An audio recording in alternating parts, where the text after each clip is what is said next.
So, Mr. Controller, what's your name? Gamesir Tega something? Alright, Tega something. Tell me, what makes you think that you're qualified to be my new controller?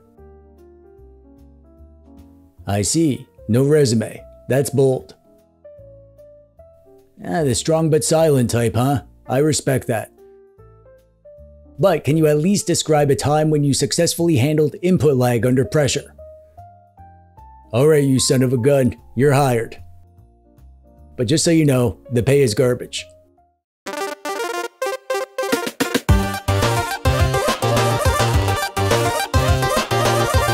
Hey there, how's it going? I'm TechDweeb, welcome. Thanks for clicking on the video today. I'm not really the kind of guy to shop around for controllers. When I find something I like, I stick with it and I don't really explore new options. I have done a few controller reviews in the past and honestly, I really like making controller videos. Nice change of pace from my usual nonsense. But it's hard with controllers because I am such a creature of habit. And I have a few controllers I love to bits and it's like, part of me doesn't want there to be other controllers I love. Because I don't like change. I had to put on a different shirt in the intro skit for this video and it nearly killed me. Literally, I almost died from it. It was seriously touch and go there for a bit. And if you're curious, my favorite PC controller for PC games is the GillyKit KK3 Max Pro Ultra, whatever it is. This thing, the retro beige version of the KK3. I like the look of it, I like the hand feel, and it's my favorite in terms of inputs. And my favorite controller for retro games is this, the 8BitDo SN30 Pro, because it feels good, and it looks all retro-y, and it feels all retro-y, and it tastes all retro-y. Sorta tastes like a VHS case from a Blockbuster video back in the 90s.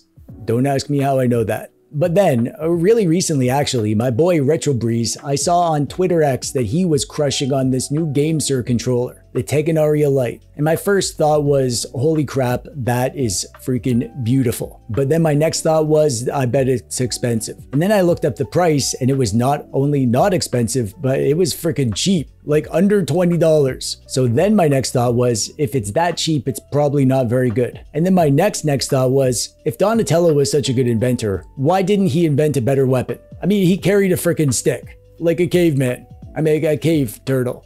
And then my next thought was that I should just get the controller, and if it sucks, it sucks. And if it's okay, that's good, that's fine. And if it's actually good, I'll make a video about it, maybe. And then I did get it, and it was good. Like bafflingly good. Not just for the price, but also in almost every other way. This was such a pleasant surprise. So here we are, a controller video. Because I like this thing and I wanted to put it on your radar because you might like it too. The Gamesir Tegenaria Lite is a PlayStation-style controller with intense retro vibes. It's wired, which is a deal breaker for lots of people, and it usually is for me, but I had a specific situation in mind. My cozy retro gaming corner. I sit at this old 4x3 monitor when I game here, so I don't need to be back on the couch or whatever, so this controller can live at this desk. And the fact that it's wired is almost a benefit here, because when I'm gaming here, I would rather have something that just works, rather than something I need to keep charged up and connect up Bluetooth, especially if I'm moving it between PCs or whatever. The cord is nice and long. I guess I should measure it. Looks like 182 centimeters or 6.5 footballs for my American audience. It comes in two colorways, this lovely off-white and gray version that I have here, and also a grayer gray version. It's more like the PS1 aesthetic, I think. Honestly, I like this so much, I'm probably gonna get that one too. Gamesir boasts that we get an ultra-low latency wired connection, 1000 Hz polling rate, Hall effect sticks, membrane analog triggers, immersive and subtle vibration feedback, cushioned membrane buttons, ergonomic design with laser engraved texture, built-in turbo function for the buttons, and two mappable back paddle buttons. On the front, we have a D-pad over here in the prominent position, two sticks in that PlayStation style inner configuration, some nice big face buttons over here. These buttons up here are start and select. I refuse to call them view and menu. They'll always be start and select to me. And a capture button, and a home button, and an M button. I don't know what M stands for. Maybe it's just M, like yummy. Up top, we have bumpers and triggers and a cord, and around back, we have 2 rebindable back paddle buttons. And that's it. No USB holes, no batteries, no bullcrap. It's just a controller, which is nice because that's what I wanted. The visuals of this thing are really what struck me at first. What can I say? I like things that look nice. I like my clothes to look a certain way, my handhelds to look a certain way, my girls to look a certain way. I have a one-track mind when it comes to the visual vibe of things that catches my attention, and the Gamesir Tegenaria Lite captures a specific vibe that I really love, which is the industrial, almost brutalist, stark gray and white with a touch of orange. That aesthetic, it just gets my juices flowing. But because it was so cheap, I figured in real life it would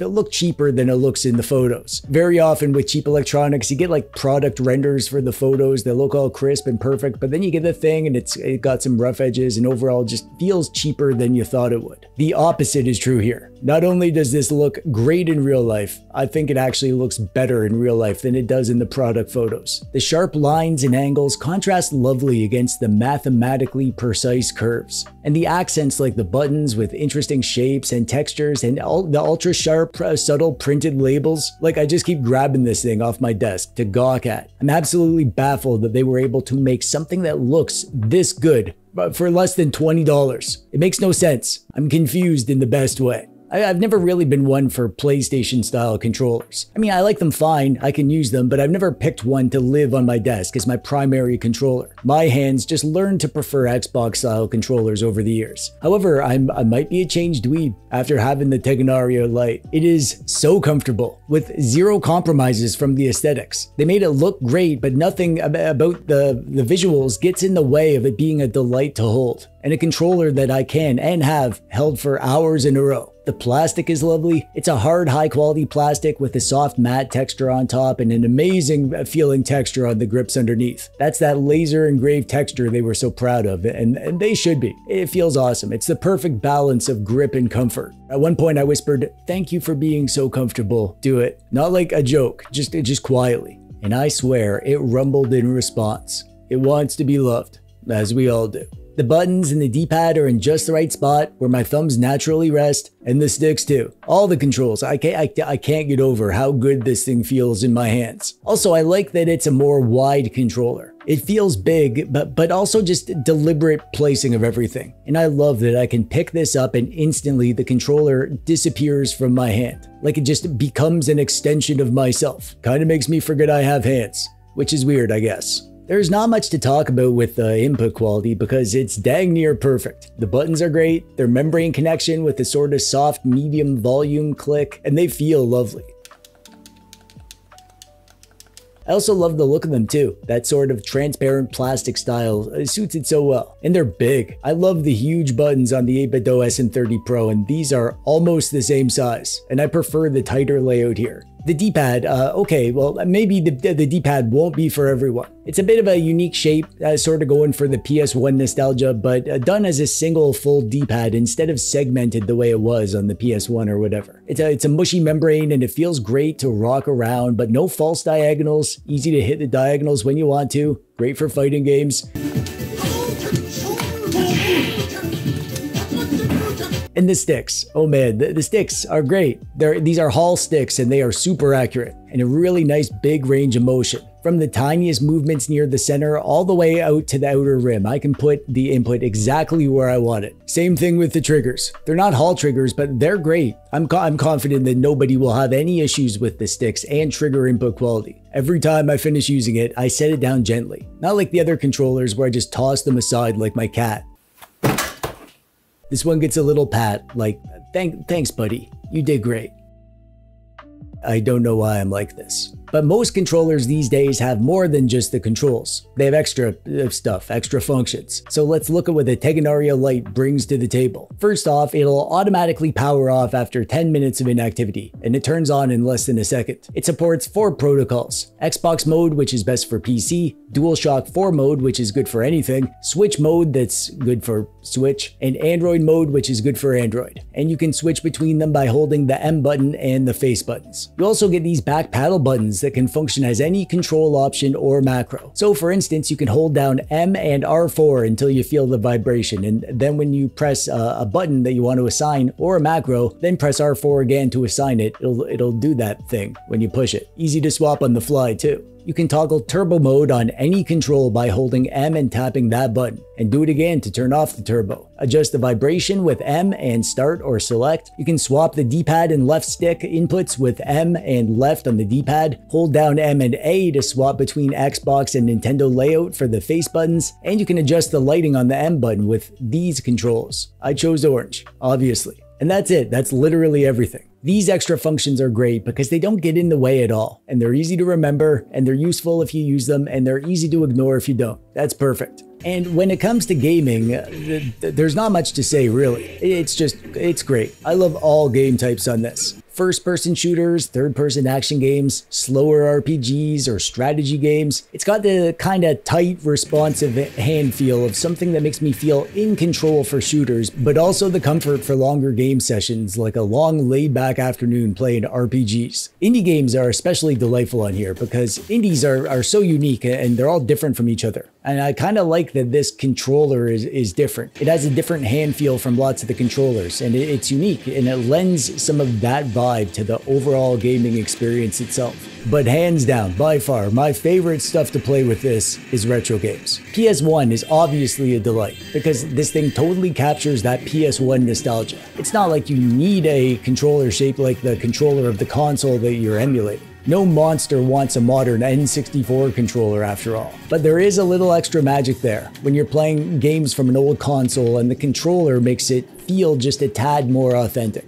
The hand feel of this captures the PlayStation hand feel perfectly, and that makes me want to play a little more PlayStation on it than I otherwise would. But any retro games, really. This is living in my cozy retro game corner, so there's no chance I won't be playing everything on this. NES, Super Nintendo, Game Boy Advance, Genesis, Arcade, Dreamcast, it's all lovely on here for the reasons I already said. Great D-pad inputs, great feeling buttons, great comfortable hand feel. It makes me want to sit down, boot up Wild Arms, and forget what year it is. That's powerful stuff. And well, that's kind of it, really. I've told you how it works. Everything I love, which is everything. Everything I hate, which is nothing. I don't think I hate anything. I mean, the obvious main criticism of this is that it's wired. It makes sense because it's so cheap, but I would be very surprised if Gamesir didn't do a wireless version. If this becomes popular, which it will. I can guarantee it will. It's too good and cheap and beautiful not to. However, for me, I don't use any wired controllers. I have a whole bunch of wireless controllers that I use and I love, but when I got this, it was so good and so effortless, not having to deal with charging and connecting Bluetooth and all that. I just plugged it in and went. And after using it and falling in love, this is going to be my main controller on my retro gaming setup moving forward, until something replaces it. Not just because I love the look and feel of it, but also because it's just so brainless. I can just leave it plugged in. It's always ready to go. It just works. It works amazing. Zero issues with inputs or anything. This is the most easy to get along with controller that I've ever seen or used or bought. I bought this with my own money, and I don't know if I've ever felt more satisfied with something that I spent like $15 to $20 on. It's cheap enough that it could have been a beater controller, and yet it's good enough to be my daily driver. What a gift from the universe. And I might be in love. Not like dating love, but definitely deep personal connection with an inanimate object kind of love. And I'm starting to worry it's the healthiest relationship in my life. And there's a link in the thingy below if you want one, or 5. I won't judge. And that brings us to the end. Let me know what you think of the Gamesir Tegenaria Lite. Do you like it? Do you think it's cool or stupid? Do you think I'm cool or stupid? Let me know in the comments. And while you're down there, click the thumbs up button if you liked the video, or don't if you didn't. That's it from me. I'm TechDweeb. Thanks for watching. Bye-bye. You wanted to see me, sir? Is this about the incident with the root beer? Because I assure you, I cleaned up thoroughly when I was done. I'm fired, aren't I? I understand. I'll empty my desk. Can I use you as a reference on my resume? No? Yeah, that's probably for the best.